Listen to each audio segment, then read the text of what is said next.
I know this may surprise you, but your salary is not the biggest financial benefit from your 9 to 5. Now, I understand this. Most of us work solely for the paycheck. But what if I told you that there are ways in which you can make money out of your 9 to 5 without incurring the wrath of HR? Every day, professionals like you and I are leaving money, influence, opportunities on the table simply because nobody told us how to leverage what we already have. And so, in today's video, I'm going to be breaking it all down. I'm going to be sharing with you how to make money from your 9 to 5 without incurring the wrath of HR. Hi, my name is Aramide Balogun, a chartered accountant, chartered management accountant, executive MBA holder, and finance executive with over 17 years of work experience across multiple industries. On this channel, I share career insights that help early to mid-level career professionals thrive and grow in their careers. So let's dive into it.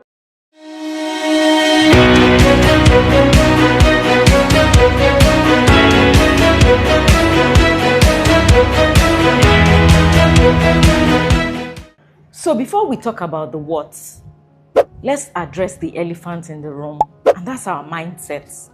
A lot of us see our jobs as a prison where we go to every week, or something that we just do for a paycheck at the end of the month. But what if I told you that seeing your job this way is limiting your ability to identify opportunities within your job? Your job is not just a place you go to earn a salary. Your job is a training ground. Your job is a platform. It's a networking engine. It's a money-making machine. It's an opportunity to build your brand. When you start seeing your job this way, your eyes begin to open to all the opportunities that exist within that job.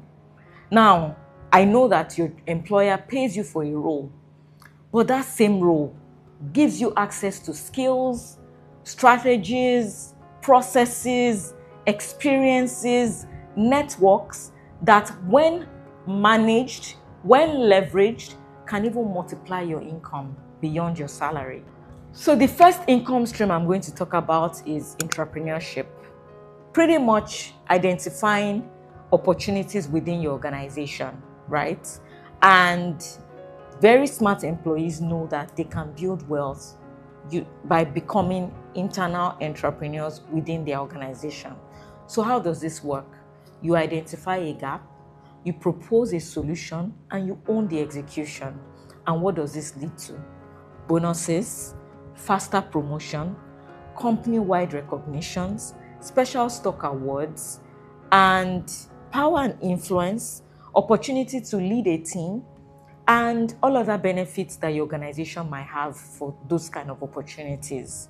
The thing is, when you solve a problem at scale, you also have the benefit of being compensated at scale. The second bucket I want to talk about is internal opportunities within your organization. And this is quite different from intrapreneurship that I talked about earlier. Here, basically, there are some incomes or budgets that your organization has for several things. And it's a case of if you know, you know. So let's go through them. The first one is performance bonus. There could be a budget for going above and beyond. But the thing is, a lot of us don't know, and we just do our performance reviews anyhow, just because we don't want HR on our back. It's that time of the year, let me just submit something. But did you know that you can actually engineer your performance bonus by doing these three things? Number one, aligning on your KPI very early on in the year. Sitting with your manager to identify, what are we doing this year? What do you want me to achieve? 1, 2, 3 things. If I achieve this 1, 2, 3 things, this is the outcome I'm expecting. Number two, documenting your wins, right? Not waiting till year-end review before you start scrambling and trying to find out what you did during the year.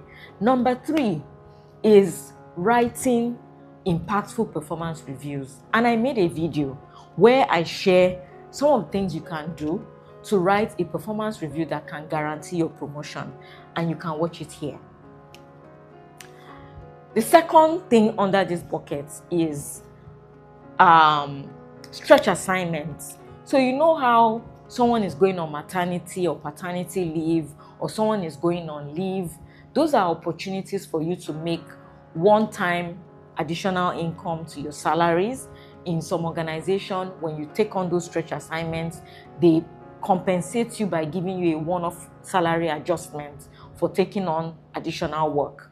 You can also get fast promotion if you did a good job while the person was away. That can help you get a fast promotion. You can also get visibility to your leaders, and those are some of the things you can get by taking on a stretch assignment. Number 3 is referral bonuses. A lot of people don't know, but in some organizations, there is actually free money, let me say it's free money, for bringing in someone into the organization, for recommending someone that eventually gets employed, right? Now, like I said earlier, if you don't know, you don't know, because nobody will actually come and tell you that, oh, there's this bucket. There's also hackathons, right, where the organization encourages you to come up with innovative projects. You can win innovation awards. You can have one-on-ones with leaders that leads to increased visibility. There can even be prize money attached to it. And think about how that looks on your resume when you give it to someone outside the organization, like, you're an innovator.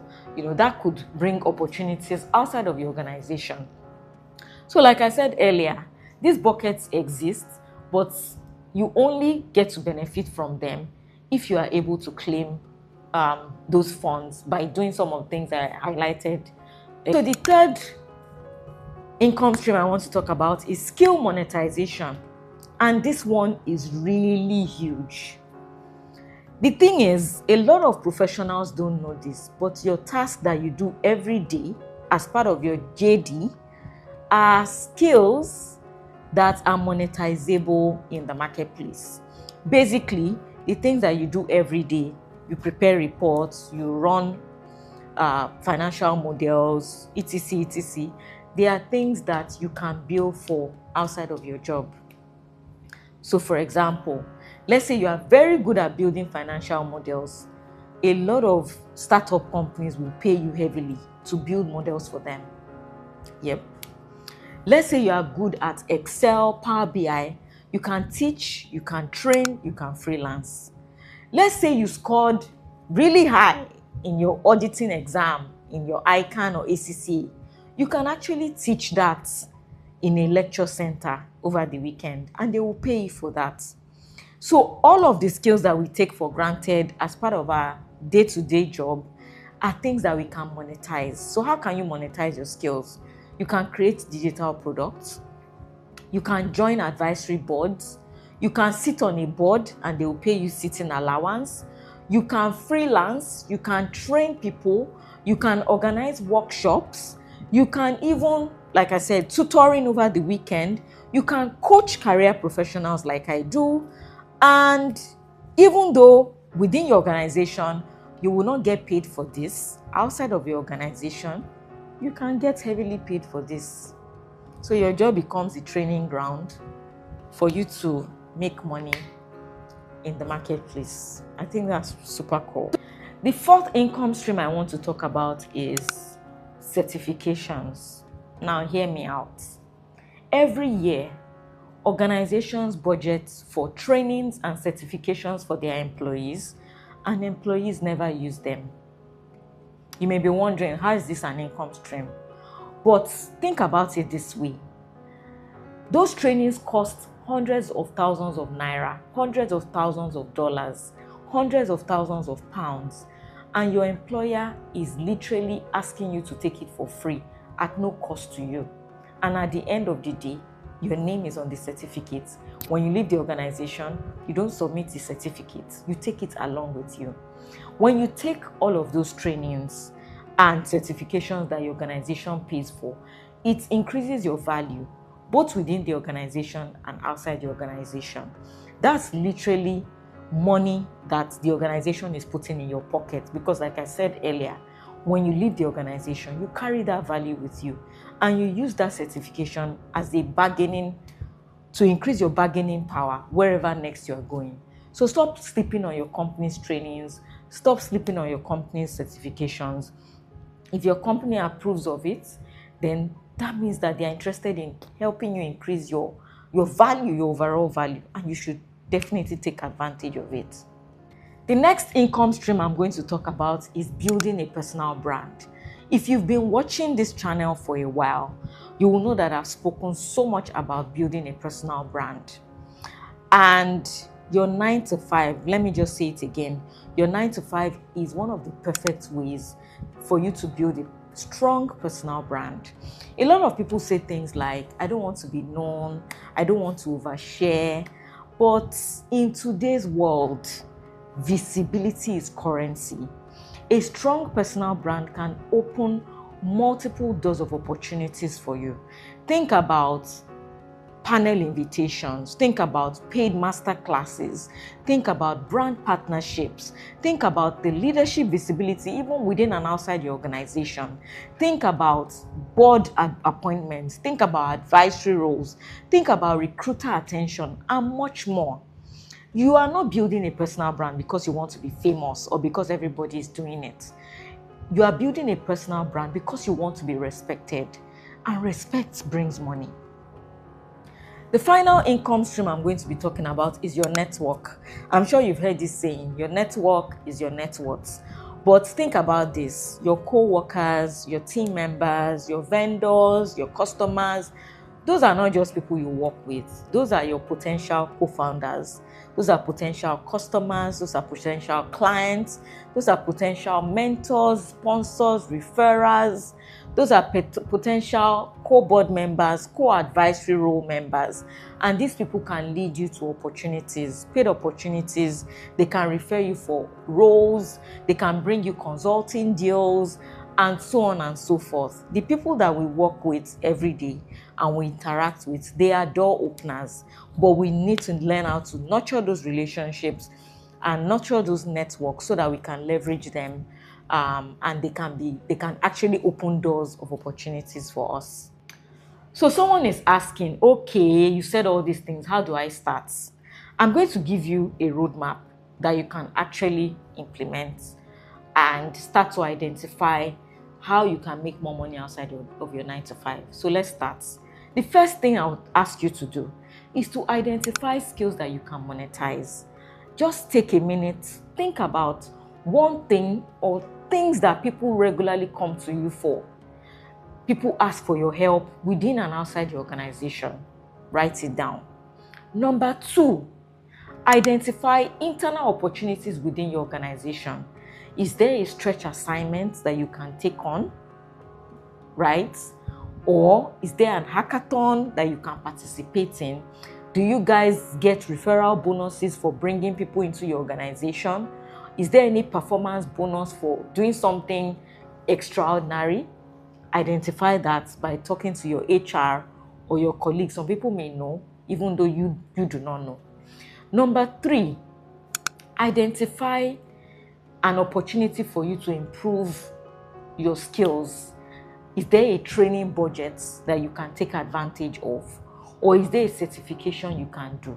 Like I said, organizations have those training budgets, but you may not know. You may have to ask your manager, you may have to ask your HR, or just check within your team. Some people are already taking advantage of these things, and you are just there. You don't even know what's going on. So think about that. Number 4, start documenting your win. Start now. Start today. Weekly or monthly, as the case may be. Keep a list of all the things you are doing. You can use OneNote. You can use Excel. You can use a Word document. Why? So that at the next appraisal, you are not scrambling to try to remember what you did during the year. Number 5, start building your brand online. LinkedIn is a good place to start. I know a lot of people say, oh, it's cringe, but that's a good place to start. You can start by making a post, 1 post per week or 1 post every 2 weeks. Just start. Build that visibility. It compounds. Number 6 is think about 3 people within your organization or 3 of your stakeholders. They may not be within your organization, they may be outside your organization, that you can start to nurture your relationships with. You never can tell what that could lead to in the future. And finally, think about something you want to start doing, like something you can commit to. Is it paid speaking engagement? Is it coaching? Is it freelancing? Is it like tutoring or lecturing over the weekend, like I said earlier? Think about one thing. Is it content creation? You want to open a YouTube channel, right? That's also a way to make money outside of your 9 to 5. So think about these things and document these things so that you can start taking action as we step into the new year. If you're serious about making more money from your 9 to 5, then you need to stop waiting for your salary to change your life. You need to be intentional about becoming that professional whose skills, whose brand, whose networks create income within and outside of their jobs. As always, thanks for watching this video.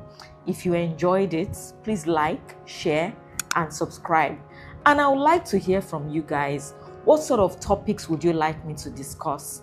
Please leave them below in the comment section, and I'll see you in my next video. Bye for now.